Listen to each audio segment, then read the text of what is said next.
decimos en el sentido de que estar vivos, si vivimos para el Señor, vivimos como cantamos. Sí.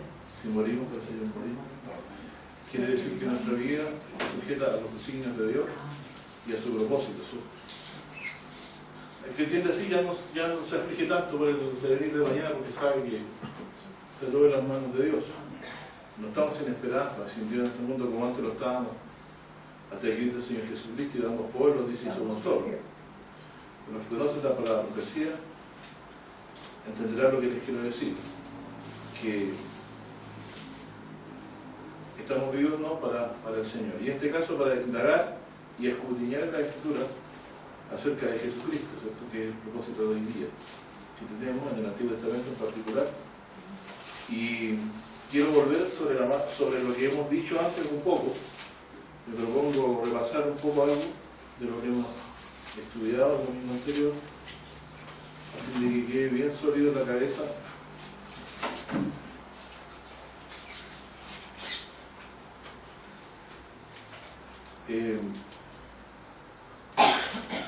En Segunda de Crónicas,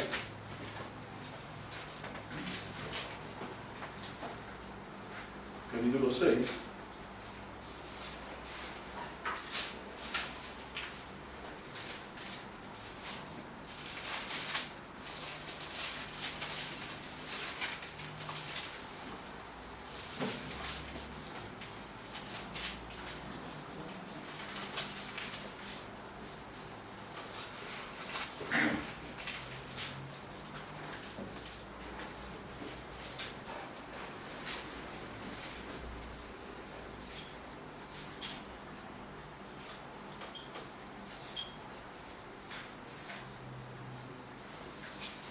cuando Salomón estaba dedicando el templo y orando al Señor,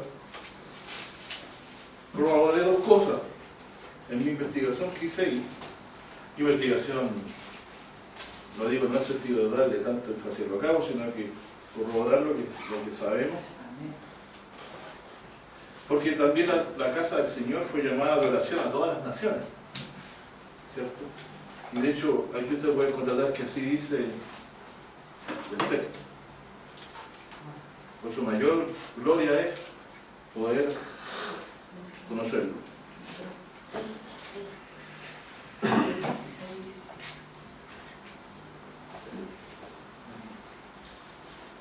Leamos entonces aquí en lo que Salomón dedica a la casa y dice, y entra al punto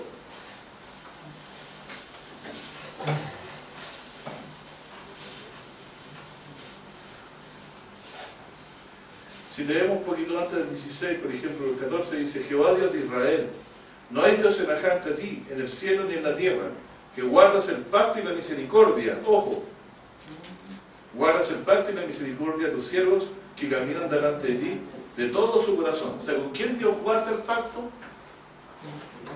Con los que le buscan de corazón. Es decir, no de corazón fingido, como por ahí entendió también David, que Dios amaba la rectitud de corazón. No fingirse delante de Dios, ¿cierto? Bueno, ustedes saben que Dios cumplió con Abraham todo lo que le prometió. Cuando ellos salieron de Egipto fue una promesa que Dios le hizo a Abraham. ¿Se acuerdan que ellos sabían que Dios les visitaría? Cuando lo libró de Egipto es porque Dios despertó su promesa que había hecho de que después de 400 años de ser cautivos, amando a sus enemigos, Dios los libertaría. Bueno, aquí después Salomón, entendiendo esto, que Dios guardó el pacto con ellos siempre, por eso estaban hoy en ese lugar y habían podido empezar a edificar y terminaron el templo que se propuso edificar David y lo terminó según el propósito de Dios Salomón. Él dice al final del versículo 15 que ha guardado a tu siervo David, mi padre, lo que le dijiste. Tú lo dijiste de tu boca, más con tu mano lo has cumplido, como parece este día. ¿Por qué como parece este día? O sea, toma por señal el hecho de poder haberlo edificado, que también lo prometió primero a David, ¿cierto? Pero miren lo que dice después. Ahora pues, verso 16. Jehová Dios de Israel, guarda a tu siervo David mi padre, lo que le has prometido, diciendo, y otra vez la misma promesa. ¿Se acuerdan? No faltará de ti varón delante de mí que se siente en el trono de Israel, a condición de que tus hijos guarden su camino andando en mi ley, como tú delante de mí has andado. Es decir, le pide a Dios que cumpla entonces lo que prometió a David, la misericordia firme de David, que no faltará un varón que se siente en su trono a condición de que guarde la ley. Pero sabemos lo que ustedes recordaban, ¿se acuerdan de Ezequiel 21? De cuando el reino de Judá se puso profano y perverso, no entregó más a sus enemigos, pero Dios siempre se levantaría, ¿cierto? Un redentor, un rey, no que salvaría y haría su pueblo. Así que él está confiando aquí, en esta oración también, en que Dios cumplirá esa promesa.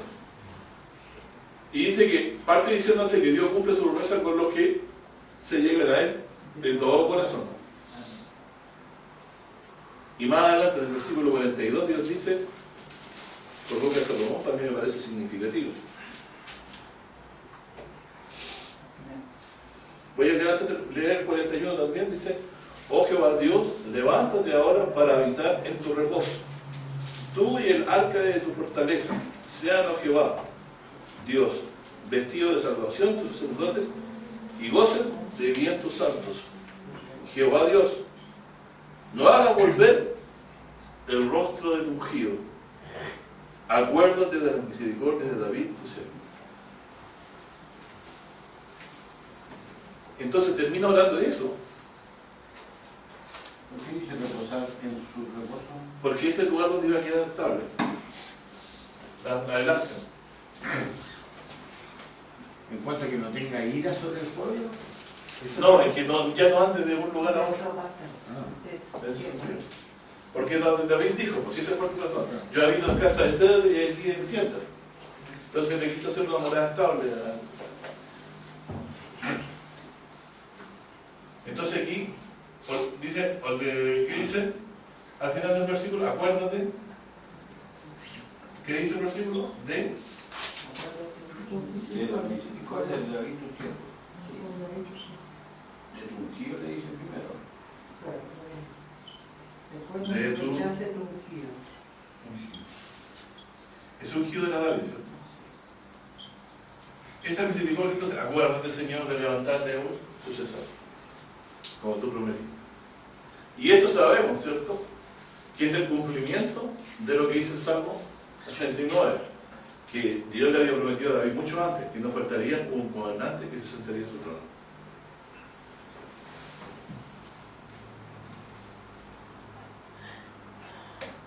Entonces,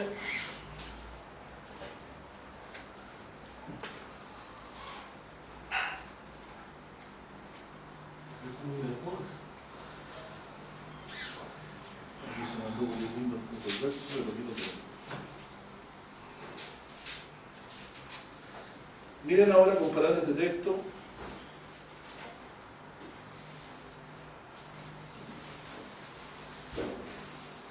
Isaías 16, versículo 5.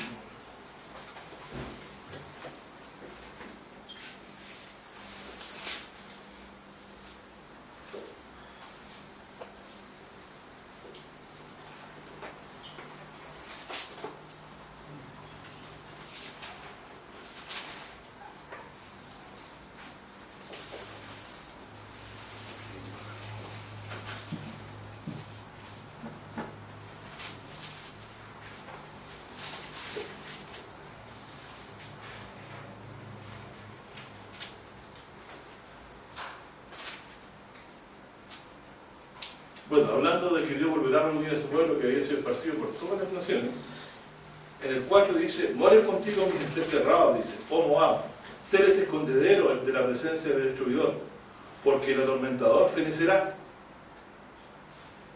el destruidor tendrá fin, el hollador será consumido de sobre la tierra,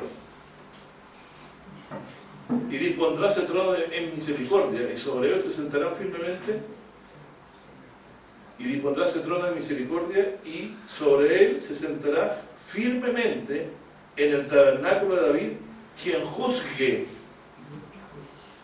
y busque juicio y apresure justicia. ¿Dónde está el trono? ¿Pero dónde está el trono, oiga? Es verdad que hay misericordia, no es que sea así.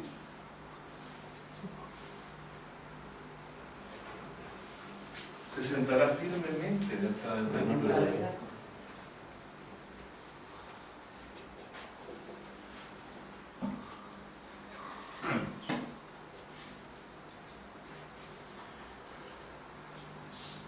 ¿Tabernáculo de quién? De David. ¿Por qué dice de David? Porque aquí se adora a Dios, ¿cierto? El Dios verdadero. Pero es de David, ¿por qué?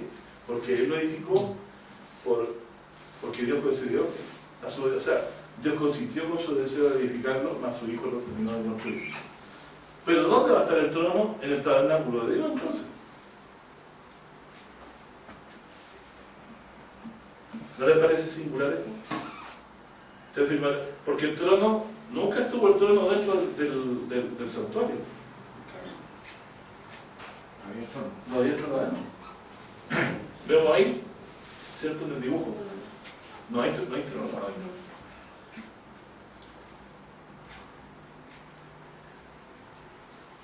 Entonces, claramente aquí es un misterio y también hay una relación con el segundo texto de Isaías, cuando alguien quiere hacer esto mismo, sentarse en el templo de Dios como Dios. Entonces, si este anticristo quiera alguna vez suplantar, va a querer decir que es este Mesías. Va a decir, ¿cómo? Si aquí dice que se sentará firmemente en el tabernáculo de David. Entonces yo me puedo sentar en el trono de David, pero no es quien corresponde, es un descendiente de David. A quien Dios ungió, habiéndolo levantado de los muertos, y ungió también en vida, habiéndolo después de haber sido bautizado. Bueno, ven entonces aquí de que Dios, tal como lo dijo, Dios saca a un descendiente de la casa de David para sentarlo en su trono en el tabernáculo de David. ¿Se acuerda dónde leímos esto también? Segunda de Crónicas de nuevo.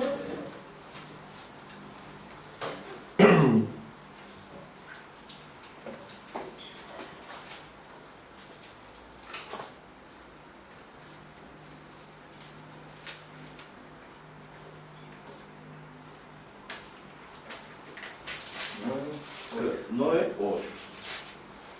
Primero, leamos Segunda de Crónicas 9.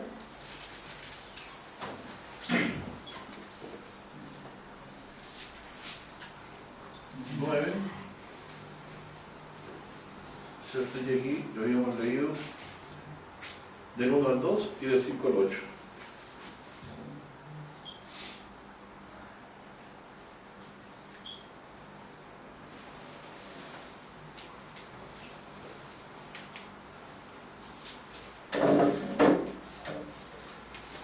Dice así.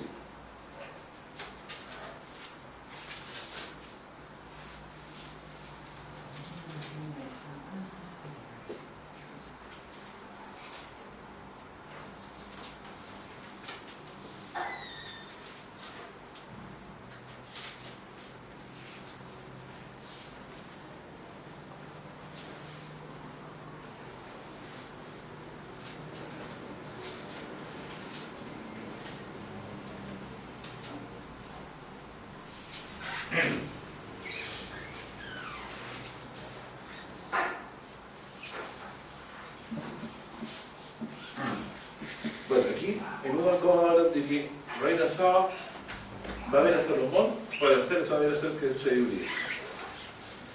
En el 5 confiesa que verdad la sabiduría que ella vio era mayor que la que le había costado su tierra, ¿cierto? Bendice a Salomón, ¿cierto? Y encuentra dichoso incluso los siervos que escuchan esto delante de él. Y ahora dice en el verso 8, dice, Jehová tu Dios sea bendito, el cual se agradó de ti para ponerte sobre su trono, o sea, sobre el trono suyo. Entonces en el fondo Salomón, y esto se entiende claramente, y aquí puede parecer a alguien una aberración, pero si alguien codicia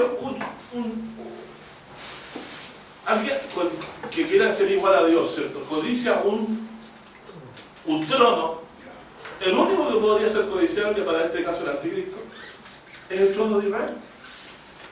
Porque el trono de Jehová, y aquí lo está diciendo.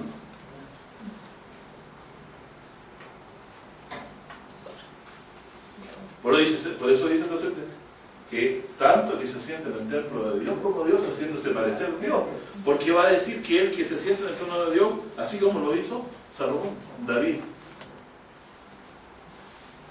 ¿Te acuerdas que Dios consintió en dar rey al pueblo de Israel cuando rechazó que Dios lo gobernara? No me han desechado a ti sino a mí, para que reine sobre ellos. Pero Dios le puso por gobernante a su hijo, que vendría después de toda esta sucesión de reyes. Entonces dice aquí claramente lo que entendió esta mujer, la reina de Saba, ¿cierto? La reina del austro, como la llama Jesús en el Nuevo Testamento o en otras versiones antiguas.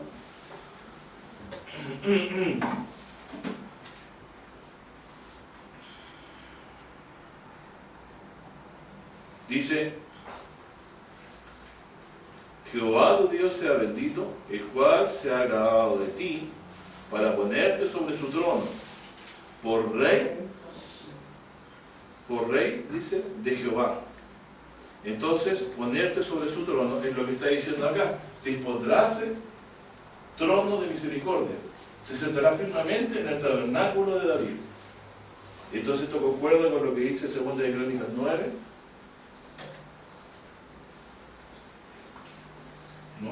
verso 8. ¿Por qué entonces consideramos que Jesús de Nazaret es el Hijo de Dios por el hecho de estar sentado en el trono de Dios? Por ser descendiente de David. Porque el lugar que ocupó Saúl fue el lugar de Dios. ¿Quién gobernaba Israel antes? Dios. Se sentó pues su hijo, su hijo, en este caso el descendiente David, a quien él escogió, en su trono.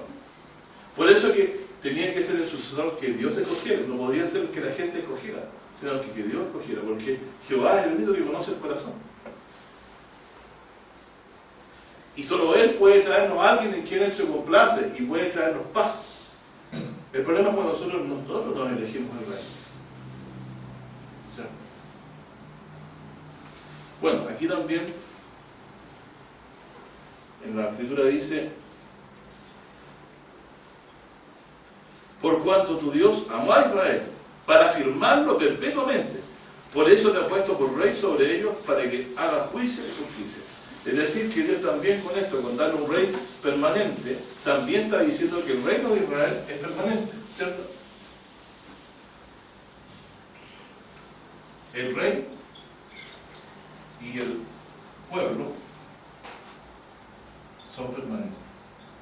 Porque hace juicio y justicia. Claro, la condición es guardar el pacto. ¿Cómo se guarda el pacto? Juicio. Haciendo juicio y justicia, claro, como es ahora. Porque si no cae el rey. Sí.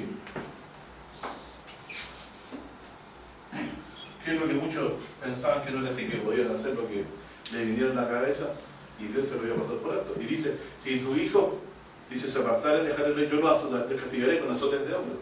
Mas no se apartará en misericordia. Aquí entienden muchos entienden mal. El rey que se levantó y desobedeció a la voz de Jeremías, tarde o temprano murió en manos del rey de Babilonia. No salvó su vida y murió de muerte de impío. Por eso se le dice impío, él dice rey de por la tierra. Incluso Dios no tuvo en nada en quitarle la vida a los reyes impíos. Pero ¿por qué no se apartara de ellos su misericordia? Porque Él les levantaría a un rey. Lo prometió levantar finalmente. Esa era la misericordia. Entonces tenemos nosotros aquí que hay una palabra que Dios se comprometió a cumplir con David, de levantar siempre un varón. Por eso la Escritura después, mucho tiempo, cuando dio el cumplimiento del tiempo, dice Pablo, ¿cierto? Dios envió a su hijo, nacido de mujer, como dice en Gálatas. Claramente entonces, esta profecía clamaba un cumplimiento. Porque así como, a pesar de que pasaron 400 años y Dios había prometido levantar a Israel, sacarlo de Egipto, eso era inexorable y tenía que cumplirse, porque la palabra de Dios no vuelve vacía, siempre hace lo que dice. Amén. Y yo le vuelvo a decir, hoy tenemos la prueba en el que el sol sale. Amén. Si se puede anular, dice, mi concepto con el día y con la noche, ¿se acuerdan que lo leímos? Claro. ¿Dónde está escrito eso? ¿Se acuerdan dónde lo leímos? Jeremías. Jeremías 33. 33, ¿cierto? Jeremías 33. Así también dejará de haber simiente que se levante de la casa de David. Entonces Dios nos ha cumplido eso a nosotros. Nos cumplió, ¿se acuerdan que decíamos que esto de que Cristo muriera por nuestros pecados y después Dios nos resucitara era el cumplimiento de la promesa de Dios hecho a los padres? Por lo tanto, el Evangelio es una promesa hecha a los padres que Jesús vino a cumplir. Por lo tanto, por eso Jesús dice, yo no he venido a abrogar la ley, sino a darle cumplimiento. O sea, toda la Escritura palpitaba por el día en que el Señor Jesucristo cumpliera en su carne, en los días de su carne, las profecías que aquí estaban escritas. Por lo tanto, todo lo que esta Biblia anuncia ya está cumplido. En respecto a la redención que había de hacerse, todo está terminado y concluido. En la cruz del Calvario Jesús dice, hecho está. Y ahora entendemos por qué está dicha esa palabra, ¿cierto? Todo ha sido consumado. ¿Qué más necesitaba Dios para nuestra redención si ya en su propio Hijo había cargado los pecados de la humanidad? Ninguna cosa más. Por eso Dios, de en adelante, predijo por medio de nosotros, y eso señala la venida del reino de Dios. Arrepentidos, porque el reino de los cielos es cercano. El que cree no es condenado, más el que no cree ya es condenado, dice el Señor Jesucristo. Pero nosotros estamos asociados a una promesa que tenía necesariamente que cumplirse. Y de que su Hijo, ahora en el Salmo 2, yo he puesto mi rey sobre Sion. ¿Qué está diciendo? Como lo dijo Isaías, lo sentó en el tabernáculo de David. O como lo entendió esta mujer, ¿cierto? La reina de Saba, en 2 de Crónicas 9. Que Dios, ¿qué hizo? Lo sentó a Salomón en su trono. Y para que claro, el de Dios, ¿cierto? Por lo tanto, este reino tiene que prevalecer. Porque si prevalece el rey y prevalece el reino, entonces las profecías de Daniel me cuajan. Porque dice Dios, levantará un reino que nunca será dado a otro. Y prevalecerá. ¿Se recuerdan? Cuando ve la visión de la piedra que destruye la estatua, porque son todos los reinos más importantes que Dios menciona en ese tiempo respecto, dice, levantará Dios un reino que nunca más será construido, ni será dado a otro. Y ese reino que Dios levantó, ¿cuál era ese reino? La descendencia de los justos que vendría de los escogidos de la descendencia de Abraham.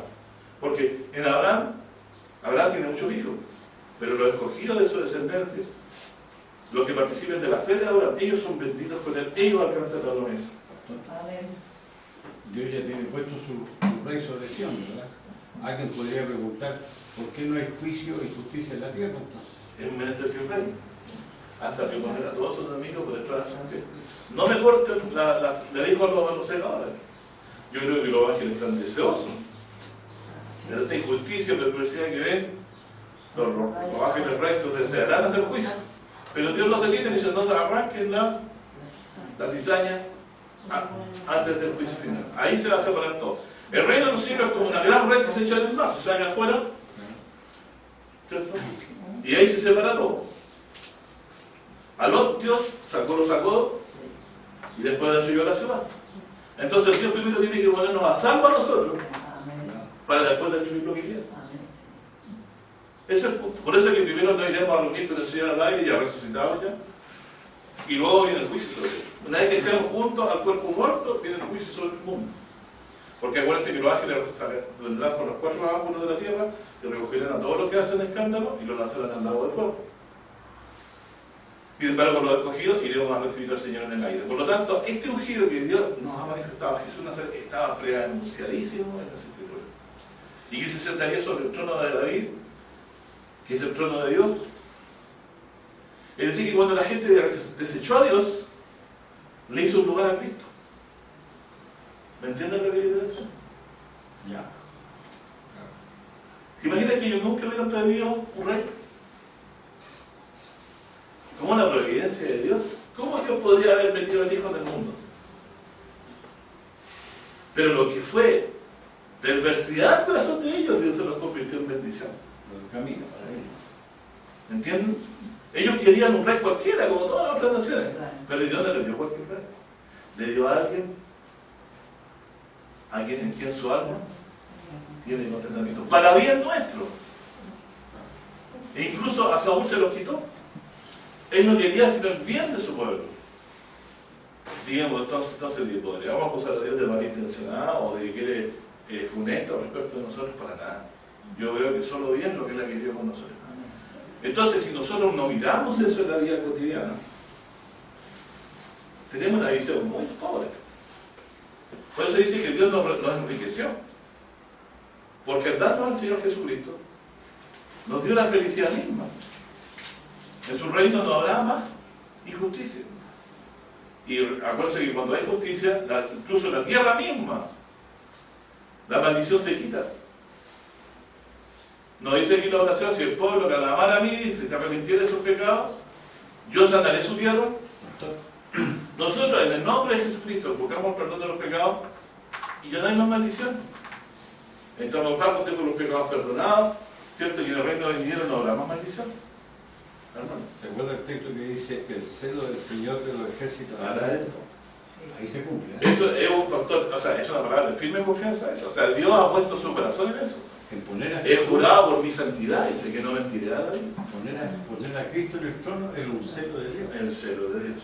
Entonces, si Dios está empeñado en esta profecía y nosotros la tomamos como algo, ya otra vez va a hablar de la simiente de David, ¿no? Claro. Otra vez del mismo tema. ¿Qué nos quiere decir con tanto la simiente de David? Pero por favor, estoy hablando del corazón de la Escritura. Entonces, o sea, que Dios había propuesto poner a su hijo como rey del mundo. Claro, tomó la simiente de Abraham y finalmente se lo formó una gran nación, y Dios tenía el ojo aquí y iba a poner un rey ahí. Contra viento y marea. Y ese rey iba a dominar sobre todas las naciones y iba a hacer que la justicia prevaleciera para siempre. Y que la paz viniera. Y que se acabara la maldición. Y que la misma muerte fuera derrotada. ¿Cierto? Por medio de la muerte del Señor Jesucristo. Que Él no solamente vino a reinar, primero vino y tomó nuestros pecados y los cargó. Y con su muerte destruyó la muerte. O muerte, yo seré tu muerte. Y lo dice Jehová. El mismo Señor Jehová, alguien que igual a Dios, bajó a la tierra, tomó nuestra semejanza para morir. Y pagó los pecados nuestros con su propia vida. Y ahora Dios le alzó los sumos. ¿Se acuerdan que le hemos coronado en el cielo a Jesús? ¿Por qué motivo? En el libro de Hebreos lo leímos en la misma anterior, para los que retuvieron las escrituras. Lo habíamos coronado por los padecimientos de su muerte. O sea, alcanzó gloria por cuanto se humilló hasta lo último. ¿Se acuerda que dice Jesús? Parece que así en el reino de Dios, o así el corazón de Dios respecto a los que quieren gobernar. El que quisiera ser el mayor debe ser el siervo de todos. Y el Señor Jesús dice que Él lavó los pies de sus discípulos para demostrarles eso. Si yo, el maestro, he lavado vuestros pies, vosotros también debéis lavar los unos a los otros. Por lo tanto, Dios nos ha sentado en la casa de David, un gobernante que ya nadie lo toca porque Dios lo puso a su diestra después de haberlo resucitado. Previamente, habiendo muerto por nuestros pecados, a Jesús de Nazaret. ¿Cierto? A quien Dios confirmó en los días de su carne por medio de todos los milagros y señales que hizo. Porque Jesús decía que todo lo que lo hacía con el Padre juntamente. Jamás mentó Dios extraño. Porque podría haberse dicho, era falso, porque lo decía en nombre de otro Dios. Siempre lo hizo en el nombre del Dios verdadero. Incluso dijo, no, que Jehová Dios es uno. Y eso es lo que muchos hoy no entienden, ¿cierto? ¿Por qué si él creía que era igual a Dios se decía que Jehová Dios era uno? Y Pablo lo explica. No hay dos gobiernos. Hay un padre que hace su voluntad y hay un hijo que obra la ejecuta. No hay dos. El verso. Claro, hacer tu voluntad, Señor, me ha agradado eso. Y tu ley está en medio de mis entrañas. Eso es lo que a él lo calificó como hijo, porque obedeció hasta la muerte. Y da la impresión que como que Israel quería ayudar con esto, pero fue siempre contrario de esto. Claro. Y ahora el temor más grande que tenemos en la vida es morirnos, ¿no?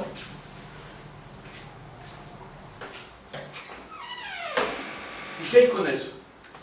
Dios también por eso tuvo suerte. Ya esta muerte de condenación que teníamos la quitó. Moriremos como todos, pero para perder el cuerpo, porque no vamos a sembrar lo que va a salir. Entonces, en el fondo es más ganancia que pérdida, o sea, mucho más ganancia. Si uno se concentra solo en ese pensamiento, que nos está quitando nos están robando la chauchera vieja, en la cual no hay un 20.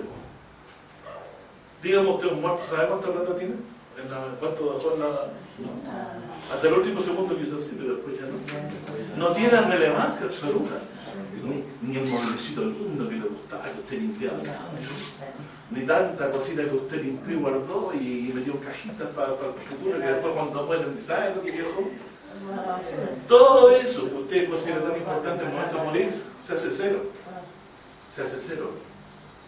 Pero nosotros estamos recibiendo promesas de vida eterna.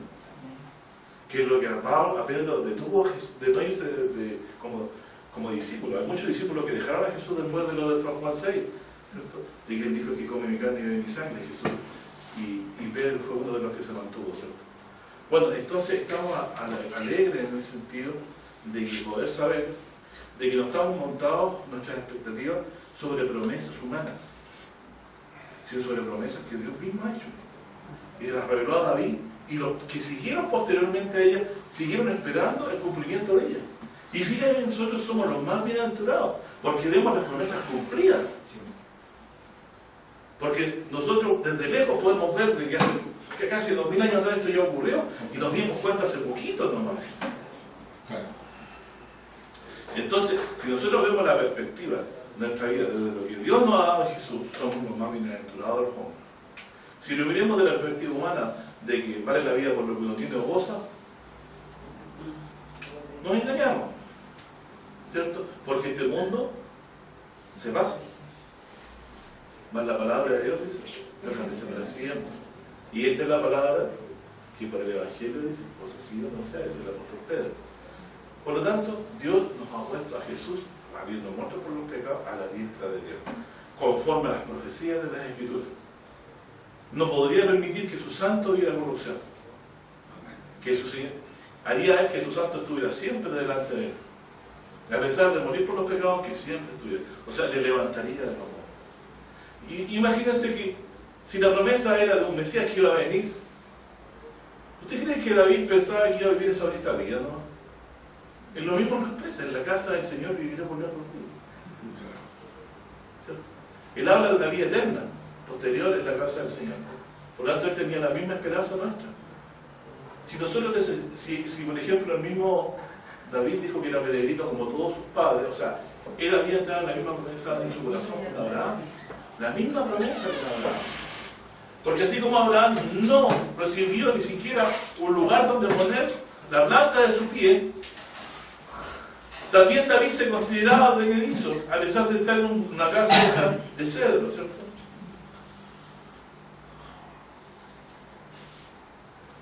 Pero ¿qué pasa? Que la vida, la gente, a veces empieza a importar más que las promesas de Dios. Y eso realmente es terrible en nuestro corazón, que nos pasan cosas así. Cuando falta una cosa, falta allá. ¿Y la fe de Habacuc? ¿Cómo era la fe de Habacuc? Dice, aunque mentirá la obra de la oliva, dice, faltará el mantenimiento del ganado, o así. Aunque todo esto falte, yo me gozaré en el Señor, dice, de mi salvación. Porque Él mismo ahora vendrá y nos salvará, como dice la profecía de Isaías. Llama la atención eso, yo me estoy afirmando que llama la atención que Dios se puso como meta sacar a su Cristo, venía el cumplimiento del tiempo, pero Israel andaba y no pasaba. Andaba cada uno en su camino. Cada uno como busca su propia gloria. Yo quiero salvarme a mí mismo siguiendo la justicia de la ley. Cuando toda la ley, el mismo Dios hizo un lado en, ¿se acuerda? En la situación de la generación del diluvio. No contenderá más mi espíritu con el hombre. Dios dejó de contender, ¿por qué? Porque si seguía contendiendo no habría quedado nadie. Si está claro, Dios en su misericordia lo hizo. ¿Y cómo hizo para que soportarnos? Por todos los días. Será esos días 120 años.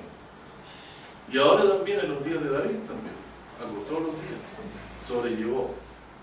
Pero si la gente no ve la promesa de Dios firme y sólida en esto, no va a entender por qué Jesús es el Hijo de Dios. No va a entender por qué esta promesa es firme o por qué la más relevante. Dios en Jesucristo nos ha hecho, como dice, nos ha hecho el bien más grande que podría haber recibido algo, que librarnos de la condenación de nuestros pecados y de la muerte, por consiguiente de la muerte. Entonces la reina de Saba, cuando entendió de que Israel prevalecería, no cambia eso el esquema. Dice que iba a permanecer para siempre. El pueblo y el rey son permanentes. ¿Qué quiere decir? ¿Qué reino tiene esa característica? Los mismos romanos, ¿cuánto tiempo duraron como imperio? Hasta el año 1000, más o menos. La caída de Constantinopla, parece, si no me equivoco más. Pero el reino del Señor Jesucristo va a permanecer para siempre. Y nosotros pertenecemos a ese reino si creemos en él. Terminando entonces lo que hoy quería decir, hemos repasado la enseñanza de que, estando aún edificado el templo, ¿cierto? El fin no era el templo, sino que se orara, que viniese el cumplimiento de la promesa hecha a David. Acuérdate, Señor. ¿Qué fue? Estas palabras fueron dichas en el templo que había edificado Salomón. Acuérdate, Señor. ¿Por qué las dijo en el templo? ¿Qué significado tiene que haya sido hecha en el templo que Dios había edificado?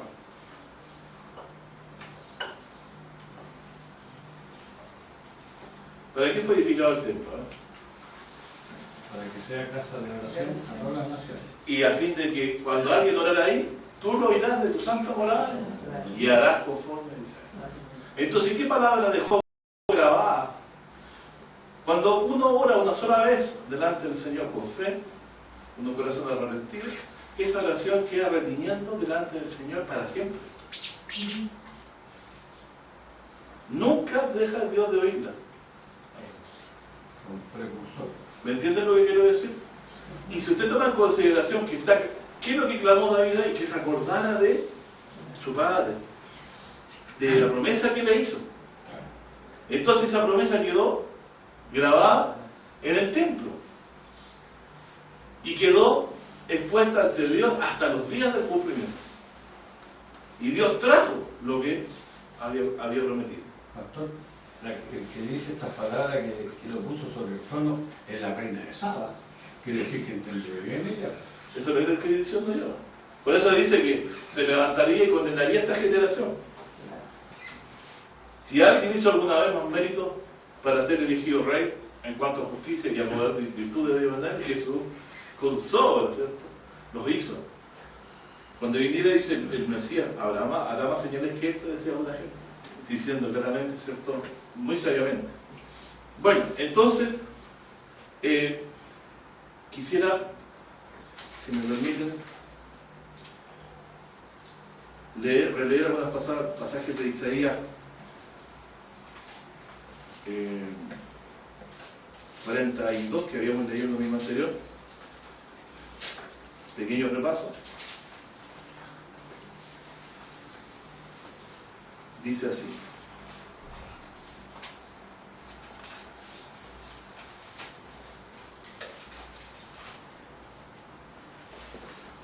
yo cuando leo esto se me conmueve ahora el corazón. Esto antes también se me conmovía, pero cada vez más que nunca, porque aquí está hablando Dios de su propio Hijo. Dice 42:1: he aquí mi siervo, yo le sostendré, mi escogido, en quien mi alma toma contentamiento. ¿Y le sostuvo Dios o no? El mundo lo desechó, pero Dios lo sostuvo. Permítanme hacer una relación con que Dios aquí estaba cumpliendo lo que dijo antes David también. Dijo: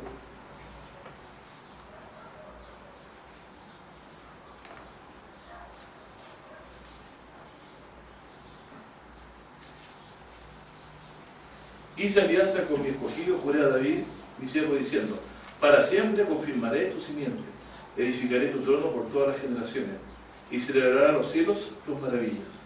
Y más adelante dice: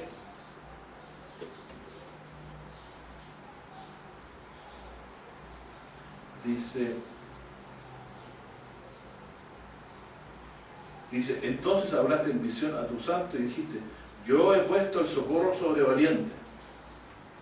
¿Sabe lo que significa eso? La ayuda yo la traeré por medio de alguien muy valiente. ¿Dónde está leyendo esto? No estoy recordando nomás del 89, no estoy leyendo ahí, pero les dejé el suspenso en Isaías 42. Ustedes quédense en Isaías, no. Pero escuchen lo que Dios le prometió a David, que habíamos leído antes, para que veamos la relación, porque dice, yo le sostendré. Y dice, he puesto socorro sobre valiente, he ensalzado un escogido de mi pueblo, allá David mi siervo, ungido con aceite de mi santidad, mi mano será firme con él. ¿Qué quiere decir que su mano sería firme con él? Yo le sostendré. Mi brazo también lo fortificará. Yo lo sostendré. No lo avasallará enemigo. Yo lo sostendré. Ni hijo de iniquidad lo quebrantará. Si Cristo hubiera quedado en la tumba, ¿qué habría pasado? ¿Se habrían cumplido estas promesas? No. Lo quebrantó el enemigo, pero lo quebrantó porque Dios le probó a entregarlo para que fuera molido por los pecados. Pero después Dios lo resucitó. Entonces dice, mas yo quebrantaré delante de él sus enemigos y heriré a sus aborrecedores, y mi verdad y mi misericordia serán en él, y en mi nombre será ensalzado su cuerpo y en su. Asimismo pondré mi mano, dice, en la mar y en los ríos su diestra. Él me llamará, mi Padre eres tú, mi Dios y la roca de mi salvación. Yo también le pondré por primogénito, alto sobre los reyes de la tierra. ¿Se acuerdan? Hablábamos de que Israel era su primogénito. Y aquí está hablando de que el primogénito, ¿de quién es? De los primogénitos, el rey, descendiente de David, el rey de la profecía, el ungido de la profecía. Él es el primogénito de los reyes de la tierra, o el príncipe de los reyes de la tierra. Entonces, en conformidad con eso, si Dios lo quiere poner por príncipe de los reyes de la tierra, si Él quiere que reine para que la justicia prevalezca para siempre, lo tiene que librar de sus enemigos. Y cuando estaba asediado el Señor Jesús en la cruz, ¿qué hizo? ¿Recurrió a espada o esperó que Dios lo defendiera? Esperó en Dios que lo defendiera. Y aun cuando bajó a la tumba para morir por nuestros pecados, Dios lo sacó de ahí. Mas Dios, dice, le levantó de los muertos. ¿Por qué tenía que ser así? Porque dice, no lo avasallará enemigo. Y Dios lo dejó ahí con vida delante de ellos, o lo levantó a su diestra y le dio un nombre que es sobre todo nombre. Por lo tanto, miren, aquí, entre que los enemigos no lo quebranten, y cuando dice que lo ensalzará por primogénito, claramente aquí podemos decir que esto es posterior a la resurrección. Porque dice, le ha dado un nombre, sobre todo nombre. Y eso ocurrió cuando lo resucitó, al sentarlo a su diestra. A ningún ángel llamó jamás su hijo, ni a ningún ángel lo sentó jamás a su diestra. Pero a Jesús sí lo sentó a su diestra. Entonces dice, verso 29, pondré su simiente para siempre y su trono son como los días de los cielos. Bueno, esto lo pueden repasar ustedes en el Salmo 89, del 20 al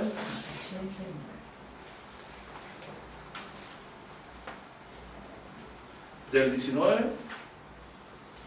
al 29. Salmos 89, del 19 al 29. Esto tiene que repasárselo.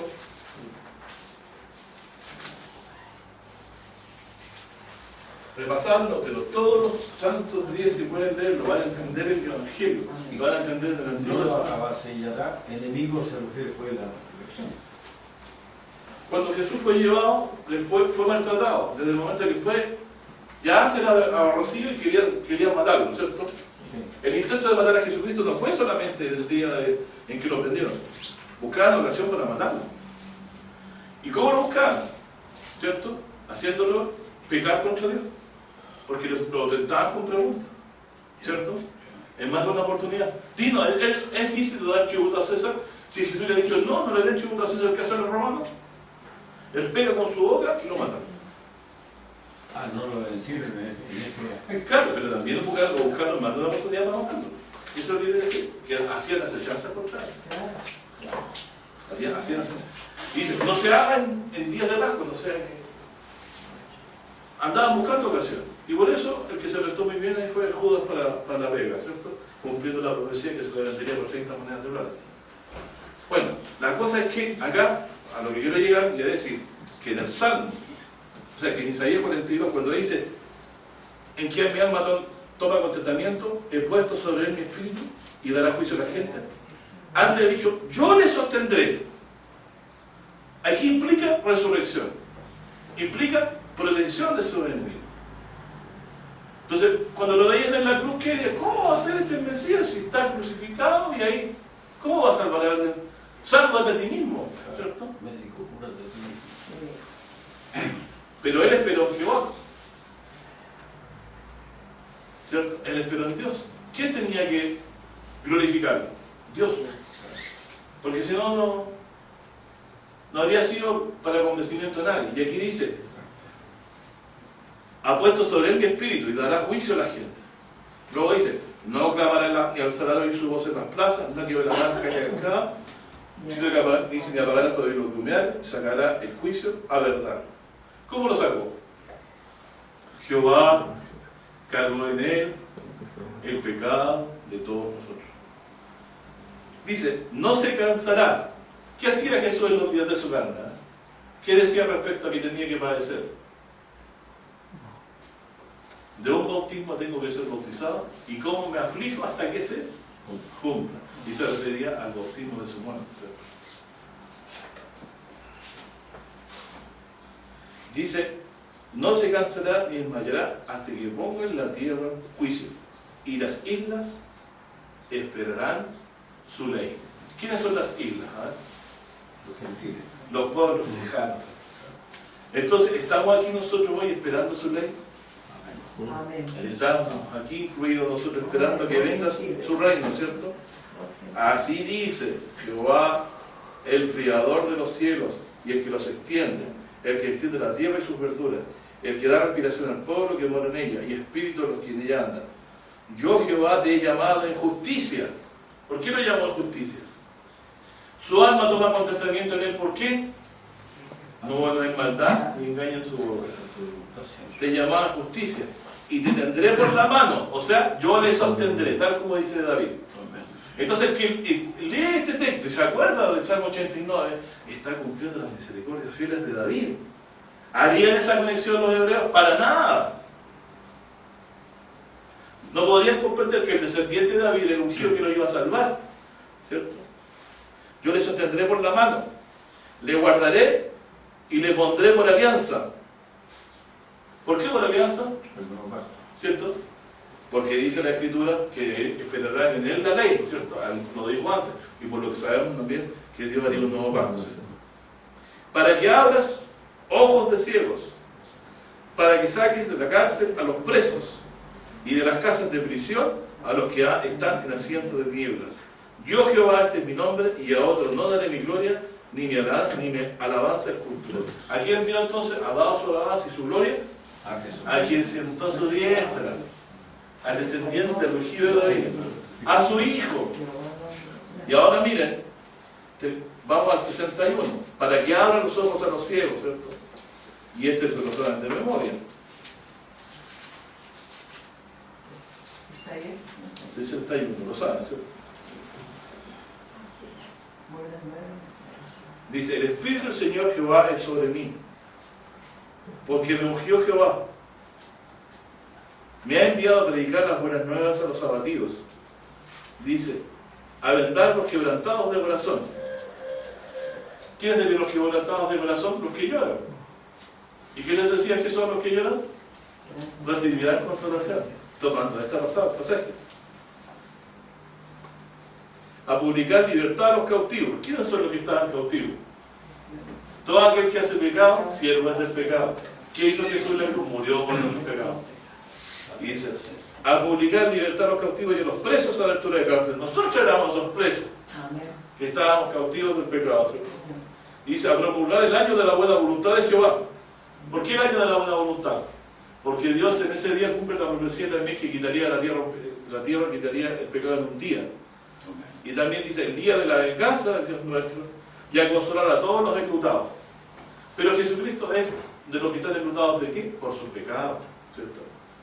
A ordenar acción a los enlutados para darles gloria en lugar de ceniza, óleo de gozo en lugar de luto, manto de alegría en lugar de espíritu angustiado. Y serán llamados árboles de justicia, plantíos de Jehová para gloria suya. etcétera, y luego pueden leer el resto si quieren en este nuevo formato. Cuando entonces Jesús vino a abrir los ojos de los ciegos, ¿cierto? A eso le dio Dios. Publicar la libertad a los cautivos, a los presos de altura de cárcel, ¿cierto? Este es el Señor, el ungido, el Mesías que Dios envió. Y esta escritura Jesús la leyó en la sinagoga, ¿cierto? Casi al inicio de su ministerio, cuando se levantó a leer, dijo: hoy se ha cumplido la escritura delante de nuestros ojos. Por lo tanto, hasta que, si tomamos este texto como el momento en que Jesús se revela como ungido al pueblo, ¿cierto? Vemos que en ese día, en esa sinagoga, se cumplieron las escrituras. Hoy se ha cumplido esta escritura delante de nuestros ojos. Es decir, lo que Dios habló por medio de todos los profetas, vino a cumplimiento cuando Jesús le correspondió leer este pasaje de la escritura. ¿Cierto? Y cuando lo leyó, ¿cierto?, se lo atribuyó a él. Se ha cumplido.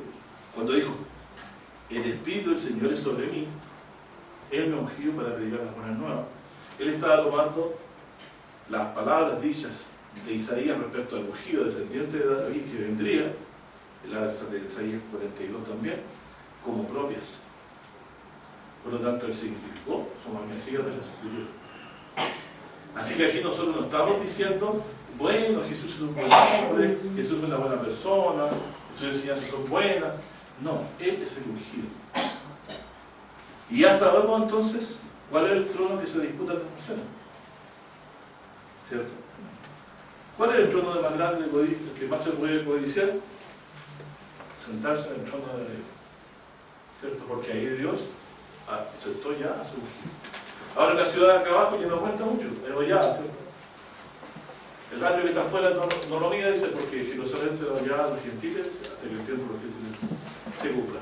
Y contrarrestando a eso, y en contraposición a eso, dice Pablo: a los que creemos en Jesucristo, más la Jerusalén de arriba es libre, ¿cierto?